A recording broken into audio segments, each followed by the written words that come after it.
कंकरखेड़ा में एक निर्माण को गिराने पर मेरठ विकास प्राधिकरण में जोरदार हंगामा हुआ है। तमाम जो व्यापारी हैं अपनी दुकानें बंद करके मेरठ विकास प्राधिकरण के दफ्तर में आ गए हैं और यहां आला अधिकारियों से जमकर नोकझोंक हुई है। ये देखिए, जो संयुक्त व्यापार संघ है पूरी तरीके से मैदान में उतर आया है, अधिकारियों का घेराव किया, मेरठ विकास प्राधिकरण के वीसी से जमकर नोकझोंक हुई है। दोनों पक्षों के अपने अलग अलग तर्क हैं और अब इस मामले में जांच बैठा दी गई है।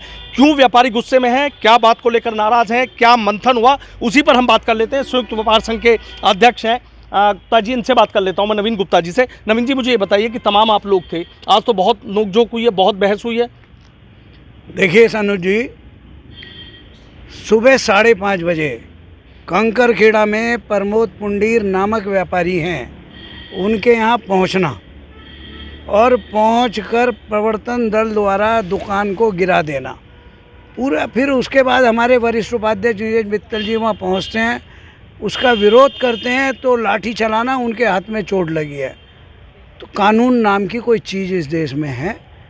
हमने वीसी को यही कहा है, हमने तय किया कि हम 10:30 बजे तुम्हारे यहाँ आ रहे हैं और 10:30 बजे से सारे व्यापारी अपनी दुकानों के ताला लगाकर वीसी के ऑफिस में बैठे हैं। ऑफिस से में उनसे हमारा 4 घंटे तक खूब नोकझोंक हुई है। हमने कहा आप कार्रवाई करिए या हमें वो पत्रावली दिखाइए जिस पत्रावली पर संबंधित अधिकारी ने ये आदेश किए हैं कि इस दुकान को गिराया जाएगा। शनिवार इतवार की छुट्टी, 2 दिन बंद, मंडे के सुबह, सोमवार के सुबह 5:30 बजे आपकी टीम जाए, न्यायालय के स्टे के आदेश, उसकी अवमानना करे। ये सारी चीज़ों पर उन पर खूब कहना सुनना हुआ है, जिस पर उन्होंने कहा कि मैं जांच करूंगा और आप मुझे 1 सप्ताह का समय दें। हमने कहा हम जांच आप करते रहिए, हमें पत्रावली उपलब्ध करा दें।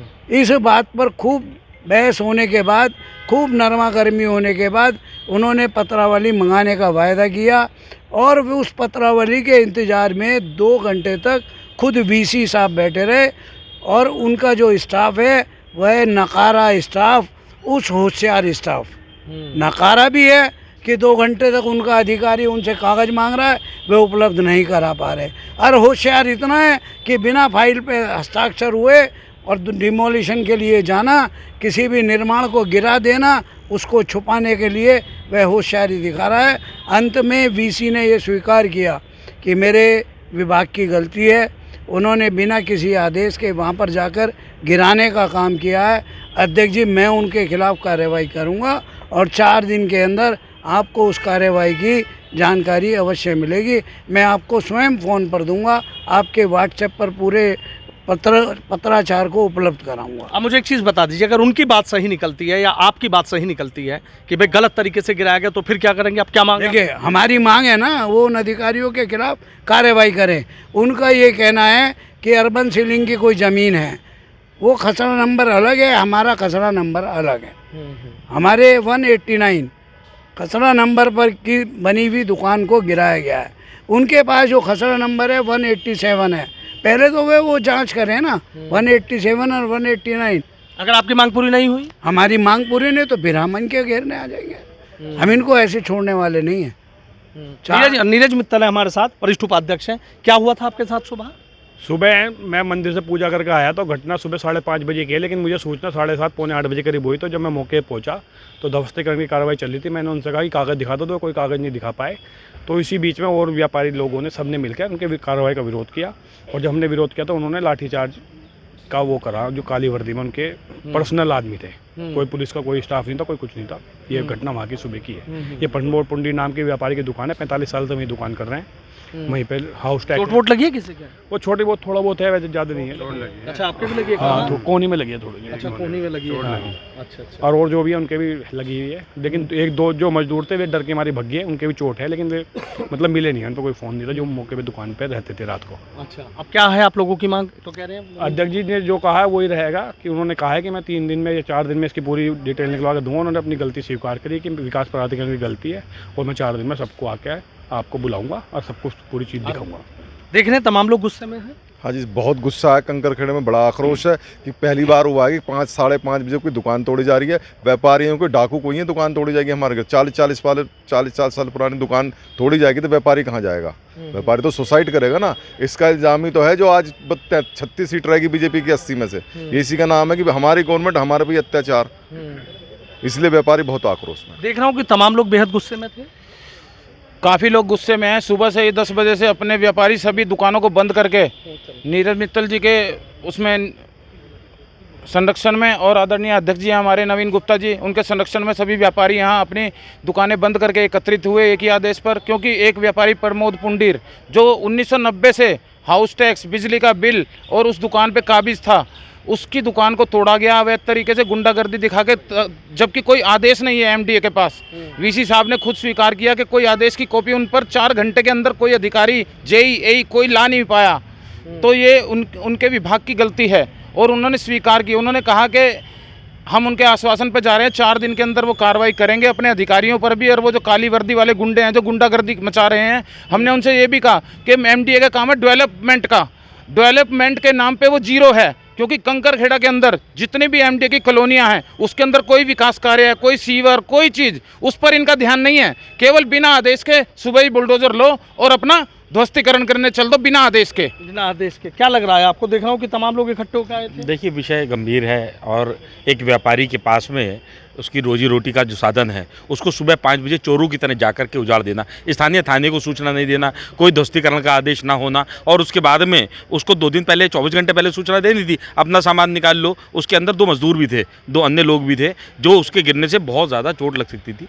हालांकि वीसी साहब ने ये कहा है कि मैं अगर हमारा स्टाफ गलत है तो उसको दोबारा बनवा करके देने का, उसको जो कंपनशन है वो सब देने का हम काम करेंगे। लेकिन इसके बावजूद भी ऐसे बड़े हादसे आमंत्रित हो रहे हैं, और इसके साथ में जो काली वर्दी वाले इनके गुंडे हैं उनके लिए हमने विशेष साहब से कहा, हमारे अध्यक्ष जी ने कहा कि जो काली वर्दी वाले जो गुंडे आपने पाले हैं, जिसका नाम परिवर्तन दल रखा है, ये किस लिए हैं? इनके लिए कोई नियम कानून है कि नहीं है? यदि इनके लिए कोई नियम कानून नहीं है और ये अपनी मर्जी से किसी को भी, क्योंकि व्यापारी को जाकर के सुबह पीटा है, पहले व्यापारी को इस परिवर्तन दल ने उठा करके पीटा और उसके बाद दुकान डेमोलिश कर दी। ये कौन सा पीटने का कैसा अधिकार इनके पास? देख रहे हैं आप नवीन गुप्ता जी, जिस तरह की बातें व्यापारी कर रहे हैं कि आना और इस तरीके से करना, यही मैं जो व्यापारी का गुस्सा है, रोष है, मेरा आपको ये बताना चाहता हूँ। ये प्रवर्तन दल किस लिए बना? इसलिए बना कि जो एमडीए की टीम जाएगी उसकी सुरक्षा वो करेगा, उसका काम इसके अलावा कुछ नहीं है।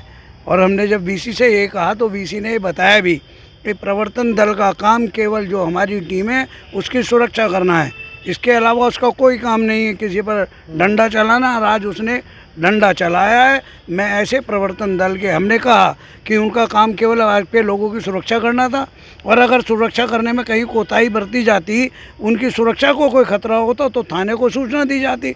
उन्होंने थाने को कोई सूचना नहीं दी है। इसका मतलब वहाँ कोई ऐसी कानून की व्यवस्था खराब होने वाली नहीं थी।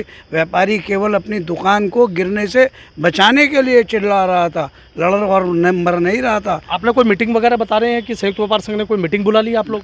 सुनिए, हमें मीटिंग बुलाएंगे। अगर हमने मेरठ बंद की कॉल करने के लिए हमने तुरंत मीटिंग बुलाने का निर्णय लिया था, क्योंकि 4 घंटे इन्होंने यहाँ बैठा लिया और इन्होंने आश्वस्त किया है। इनके आश्वासन पर हम आज कोई बैठक नहीं कर रहे हैं, अन्यथा हम इसको मेरठ बंद की ओर ले जाने का हमने निर्णय कर लिया था कि हम इनकी प्रवर्तन दल की ये गुंडागर्दी नहीं चलने देंगे। और उन्होंने कहा भी है कि इस प्रवर्तन दल के खिलाफ मुझे कार्रवाई करनी है, आप 4 दिन का मौका दें। हम केवल उनके भरोसे से जा रहे हैं। अगर उन्होंने अपने वादे पर खरा नहीं उतरे फिर आएंगे और इस प्रवर्तन दल के खिलाफ कार्रवाई जरूर कराएंगे। आखिरी सवाल मेरा आपसे ये है कि अगर अर्बन सीलिंग की ज़मीन निकल जाती है तो फिर क्या रहेगा? अगर ये अर्बन सीलिंग की ज़मीन है तो हमारे पहली बात तो है ही नहीं। अगर का इनके यहाँ कहीं गलती है, 40 साल पहले जो हमारे नाम में बैनामा है, जिसका जो हमारे सब नगर निगम के चिट्ठे में चढ़ी है, 1976 का नगर निगम का चिट्ठा है 1976 से, जब वो चढ़ी हुई है नगर निगम से, तो अर्बन सीलिंग का होने का कोई मतलब नहीं। केवल एमडीए का विभाग से ही होगा। नगर निगम खराब होगा, गलत होगा, उसकी लड़ाई न्यायालय में लड़ेंगे। वो हमें नोटिस देते कि आपने हमारी सरकारी ज़मीन पर कब्जा किया है, इसको खाली करो। को कानून तो कानून के तरीके से काम करेगा। न्यायालय का आदेश है स्टे यथा स्थिति बनाए रखने का, तो हम कोर्ट में खुद गए हुए हैं, ये नहीं गए।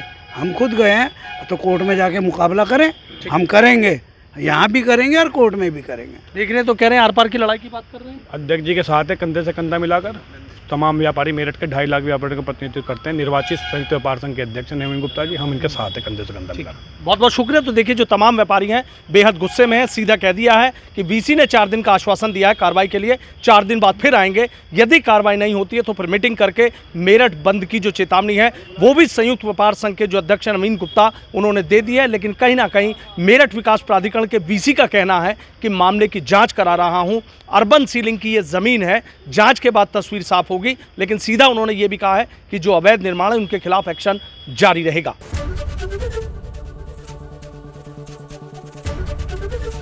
एबीपी गंगा, खबर आपकी, जुबान आपकी।